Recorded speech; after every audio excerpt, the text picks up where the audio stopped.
Quem não rouba não cresce. É uma frase que infelizmente é muito disseminada e você com certeza já ouviu falar. E o pior de tudo, muitas vezes ela tá certa. Você vai ver muita gente treinando tudo errado e crescendo, tendo resultado, melhorando seu físico na academia. O problema é que você tem que pensar que lesão não cai do céu. Ela vem de uma ideia ruim.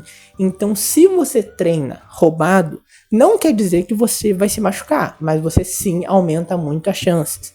Lembrando que lesão é algo multifatorial, não é só exclusivamente por um fator em si, mas você aumenta assim as chances se você treina que nem um animal. Se você desliga o seu cérebro e vai treinar, você sim aumenta as suas chances de se lesionar.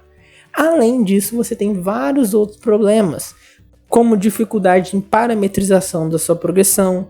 Outro exemplo muito comum de dificuldade é estar auxiliando demais ou estar compensando demais movimentos que você não poderia. Então, se você tem uma genética ou se você tem muito mais força em um músculo, você compensa em outros exercícios.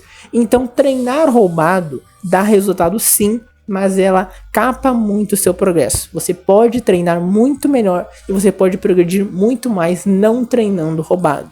E é isso que eu quero falar nesse vídeo. O que é um treino roubado? Quais são as características que compõem um treino roubado? E se você está treinando certo ou não? E como melhorar o seu nível de treinamento? Então bora lá pro vídeo que vai estar repleto de conteúdo e vai te agregar bastante coisa. E aí galera do canal, começando mais um vídeo aqui, quem tá falando é o Wesley. E nesse vídeo a gente vai falar sobre treino roubado. Vou desmistificar alguns mitos que tem sobre esse estilo de treino. Dá pra se dizer que é um estilo de treino. E algumas coisas que realmente são impactantes e que vão te atrapalhar. Bom, vamos começar pelo primeiro quesito, né? Pelo elefante na sala, que é lesão. Treinar roubado vai te machucar? Não, necessariamente. Por quê? Quando você faz um treinamento, você se adapta a ele. E o maior fator responsável pela lesão é a inadaptabilidade ao estímulo. Então, quão não adaptável você está àquele estímulo. Se você faz constantemente o mesmo estilo de treinamento, seu corpo logo vai se acostumar àquilo e a tendência de se machucar diminui bastante. Claro que se você treina tudo errado, faz tudo torto, você aumenta sim sua chance de se machucar porque você está treinando muito mal. Você está pegando músculos que não eram para pegar, você está fazendo mais esforço do que deveria, você está com uma carga que não é sua e o peso, ele não é um problema. O problema é o cérebro. Então se você treina pesado, isso não é ruim. Mas se você treina com o cérebro desligado, isso sim pode te atrapalhar. Isso com certeza vai te atrapalhar. Então treinar roubado não necessariamente vai te machucar, mas aumenta a sua chance sim de se machucar. Por que isso? Porque você tem menos parâmetro, você compensa muito mais, você faz muito mais esforço do que deveria, enfim, você aumenta as suas chances querendo ou não. Outro problema muito forte em treinar roubado é que você não tem a parametrização de sua progressão. Então imagina o seguinte, se você faz um agachamento livre, em que você não vai na sua amplitude 100%, você usa muito movimento elástico, você tem que treinar. Agachamento livre não é um bom exercício para isso. O melhor exercício para a gente falar disso é remada curvada. Remada curvada, esquece agachamento livre. Remada curvada é um exercício que é muito mais roubado do que agachamento livre. Se você faz uma remada curvada roubando, então é aquele que você compensa com a lombar, você joga pro teu trapézio, você faz um movimento muito de balanço, aquela gangorra. Qual é o problema disso? Você fazendo isso, você vai ter mais força, então você vai carregar um peso maior do que você deveria. Outro problema, você está jogando para músculos que não eram para serem atingidos. Então você fazendo assim, querendo ou não, você está sobrecarregando mais sua lombar. Você, dependendo, está sobrecarregando mais o seu glúteo. Você pode jogar sua bunda para frente e assim você vai ativar um pouco mais o glúteo também. Você também pode fazer o quê? Um encolhimento no seu trapézio. Assim você está ativando mais o seu trapézio que deveria. Então você está fazendo exercício para dorsais e você está pegando lombar, você está pegando glúteo, você está pegando trapézio, você está fazendo um esforço muito maior do que deveria e as dorsais, que eram o seu foco no exercício, não estão sendo tão bem ativadas. Era muito mais interessante você baixar um pouquinho o peso e fazer melhor executado do que fazer aquele movimento tudo roubado. Outro ponto, como que você parametriza essa progressão? Eu sempre recomendo que você baixe um aplicativo e acompanhe suas cargas. Anote o quanto de carga você fez naquela série e anote quantas repetições você fez também com aquela carga. O aplicativo que eu uso é o Heavy, tá? Caso você não tenha ideia de qual usar. Inclusive o meu link tá na descrição do meu perfil, caso você queira me acompanhar lá. O aplicativo que eu recomendo é o Heavy. Não sou patrocinado, mas é um aplicativo muito bom. Então, quando você faz essa questão de analisar a sua progressão de carga, analisar as repetições, a carga que você está trabalhando, para ter uma parametrização de como está o seu treinamento, se ele está bem estruturado ou não, como que você parametriza se você treina muito roubado? Pensa que é o seguinte, um dia você fez uma remada curvada com 20 kg em cada lado e você fez 10 movimentos. No outro dia você pegou, na outra semana, melhor dizendo, desculpa, você fez 20 kg em cada lado, 7 movimentos. Essas 3 repetições a menos, elas foram por quê? Tem a opção de que você estava mais fraco, você dormiu mal, você comeu mal, você estava mais fraco, que é normal. Ou tem a opção de que você simplesmente roubou menos. Eu não sei qual foi o parâmetro, qual foi o padrão de repetição que você usou na primeira semana. Você pode ter roubado muito menos, pode ter usado muito menos seu trapézio, pode ter usado muito menos a sua lombar. E por consequência você baixou o número de repetições. E aí, como que você sabe qual é a diferença? É a mesma lógica de um parceiro de treino. Se você tem um parceiro de treino que ajuda muito nas repetições, ajuda muito nas execuções, como que você parametriza se você está evoluindo ou não? O quanto que seu parceiro de treino ajudou semana passada, o quanto que ele ajudou essa semana, o quanto que ele vai ajudar semana que vem. O seu parceiro de treino não vai lembrar o quanto de força que ele fez semana passada. Então talvez ele tenha feito mais força essa semana, por isso você progrediu, ou talvez ele fez menos força, por isso você regrediu. Então é muito difícil de você ter esse controle. Por isso que treinar roubado não é bacana, pensando em parametrizar seu treino, fazer tudo certinho para você ter uma progressão melhor. Outro ponto, sobrecarga em articulações muitas vezes. Então se você está fazendo um exercício, por exemplo, um desenvolvimento com halteres ou uma elevação lateral, desenvolvimento com halteres vai ser um bom exemplo, e você tá naquele estilo all day, treinando tudo torto, pegando ou não só fazendo com aqueles movimentos parciais para pegar mais peso, então você vai só até o ângulo de 90 graus de movimento, você não tem amplitude completa, que isso é o mais comum. E para aumentar ainda mais as cargas que você vai pegar, você não controla a excêntrica do movimento. Então quando você está voltando no movimento, quando você está descendo para depois fazer excêntrico, explodir para cima, você só despenca, você não controla. Isso dá um efeito um pouco negativo para suas articulações, porque não só você está carregando um peso maior do que você consegue, mas também você está gerando ali um efeito meio que elástico, meio de impacto, principalmente se você não controla a excêntrica. Você dá uma pressão um pouco maior nas suas articulações. Se você é novo, ela aguenta. Só que o ponto é quanto tempo ela vai aguentar e quanto tempo você vai ser novo. Se você tem 20 anos, você é novo, mas quando você tiver 30, você não é tão novo assim. E eu imagino que você queira treinar durante muitos anos.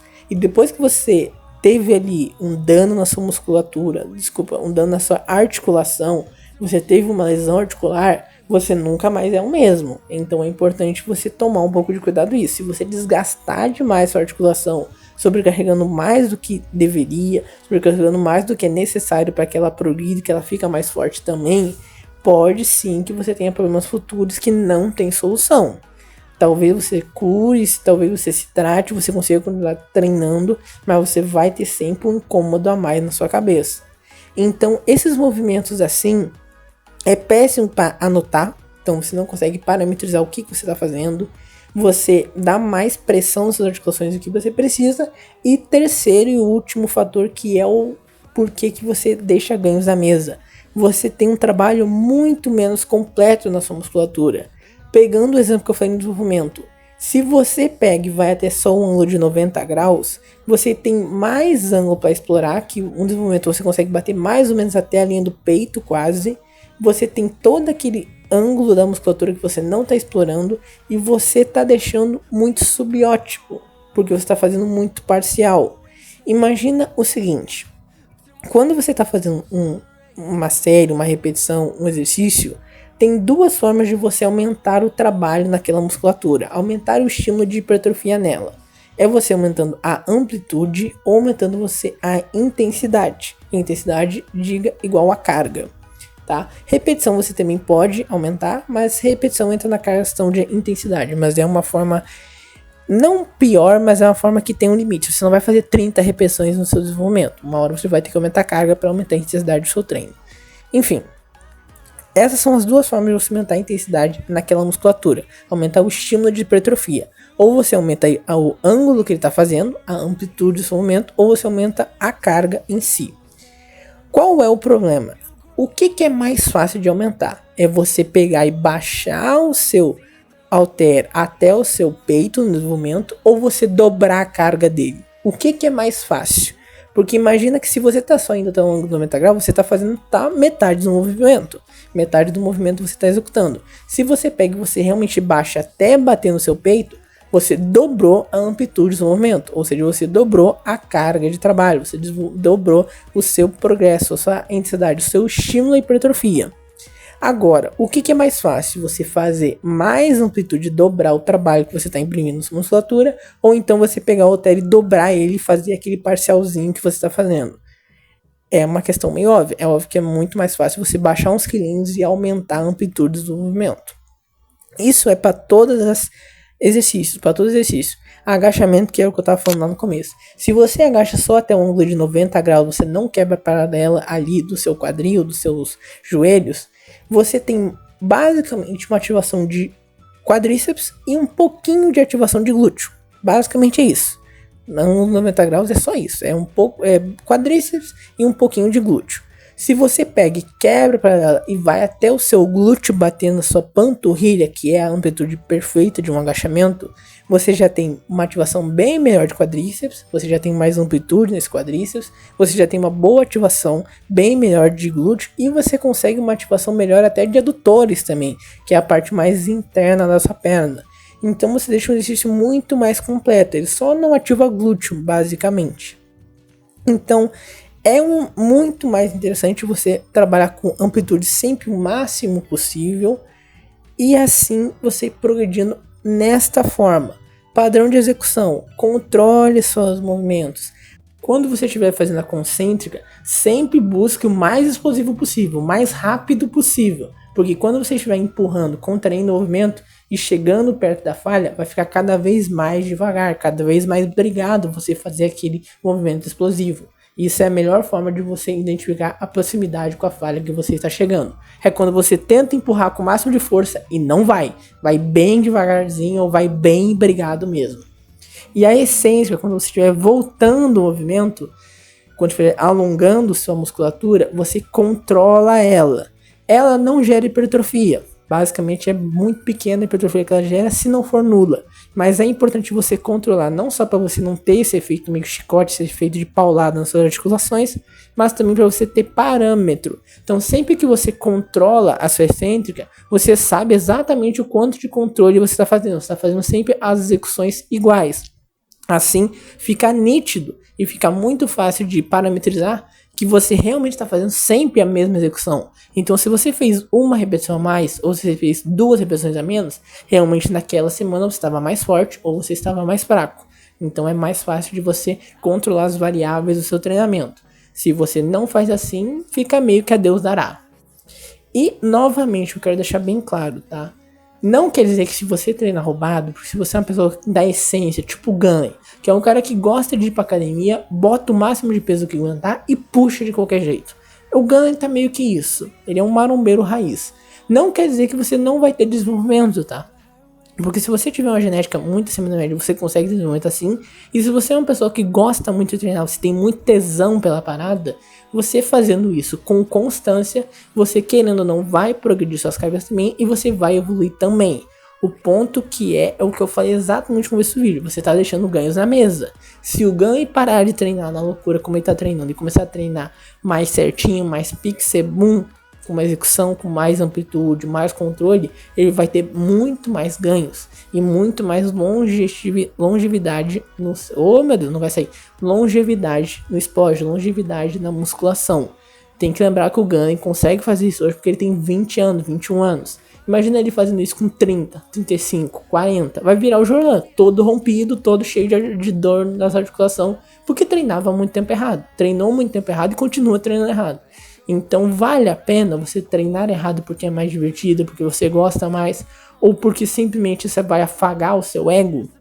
Eu não quero baixar as cargas, por isso eu vou treinar tudo roubado. Tem que lembrar de uma coisa muito importante, tá? Lesão vem mais do ego do que do exercício. Então, se você tá carregando um peso que você não aguenta, você pode sim se machucar gravemente, dependendo do quão elevado é seu ego, e com o tempo você pode ir se machucando e mais pra frente colher os malefícios do seu ego elevado. Então, toma um pouco de cuidado com isso, que vai te fazer bastante diferença na sua longevidade. Então, eu espero que tenham gostado desse vídeo. Se gostou, não esquece de deixar um like no canal, compartilhar comigo. Comenta aqui embaixo outros mitos que tu quer que eu derrube aqui na musculação, tá? Tô lendo todos os comentários, tô respondendo todo mundo. E qualquer ideia de vídeo, qualquer coisa que você gostaria que eu comentasse ou que eu falasse a minha opinião aqui, comenta aqui embaixo que eu vou estar trazendo. Também quer falar comigo? Link no Instagram tá aí embaixo, tá? Também lá o link do Instagram, você pode mandar um direct, ou pode responder, pode ver os vídeos que eu tô postando lá, pra ter mais noção, ter mais base do que eu estou fazendo, que pode te ajudar a melhorar seu progresso na musculação. Então eu espero que tenham gostado do vídeo. Clica aqui no próximo card, aqui no próximo vídeo, que também tá muito bacana, tem muitas outras dicas pra você. Te espero no próximo vídeo aqui do canal. Tchau!